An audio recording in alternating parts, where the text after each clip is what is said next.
official. The 13 members of the new College Football Playoff Selection Committee have been introduced, a rather diverse group comprised of athletic directors, former coaches, players, and college executives, and a former Secretary of State and current Stanford professor who joins us now in her first one-on-one interview since the announcement. Condoleezza Rice, you mentioned in the conference call that Pac-12 Commissioner Larry Scott was the first to approach you about this post. I'm curious, how much was it on your radar before he actually reached out? It was not on my radar. The fact of the college football playoff was certainly on my radar because I'm a college football fan, and like many college football fans, I've really looked forward to the day that we would have something that encouraged more head-to-head competition between the teams playing for the national championship. So clearly the playoff was on my radar, but that I might be asked to join the committee was not on my radar screen. Say Stanford's under consideration for the playoff. What role, as a professor and a former provost there, do you think you should have in that conversation, or Pat Hayden, say if it's USC, or Oliver Luck if it's West Virginia? Well, I think all of us take this responsibility as trying to represent college football as a whole, not individual institutions. But obviously, the committee will have to consider how we want to treat people who have obviously very close relationships with a specific team that might be under consideration. And so, I'll leave that to our deliberations. But I really consider myself going into this as somebody who loves the sport, has been involved with the sport, understands it from the point of view of a university administrator who had to oversee athletics, and we'll look at it. But I look at this really as somebody who wants to do something good for college football as a whole.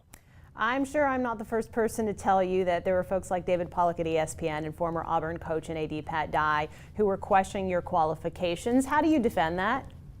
Well, clearly I didn't play football, but other people on the committee didn't play football either. It's really interesting. Probably the best, with all due respect to my friend Roger Goodell and Paul Tagliabue, probably the best and most influential commissioner in the NFL's history was Pete Rozelle. He didn't play football.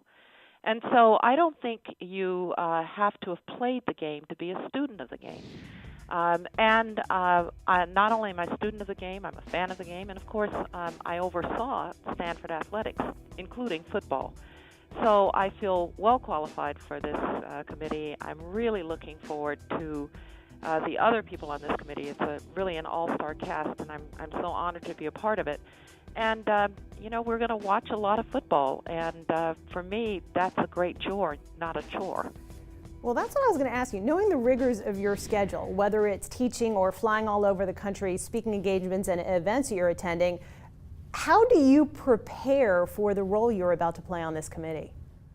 Well, I thought long and hard about a time commitment and asked a lot of questions about it, and I would not have taken this on if I didn't believe that I could commit the time that is needed. And I will commit as much time as needed because it's important that we get this right.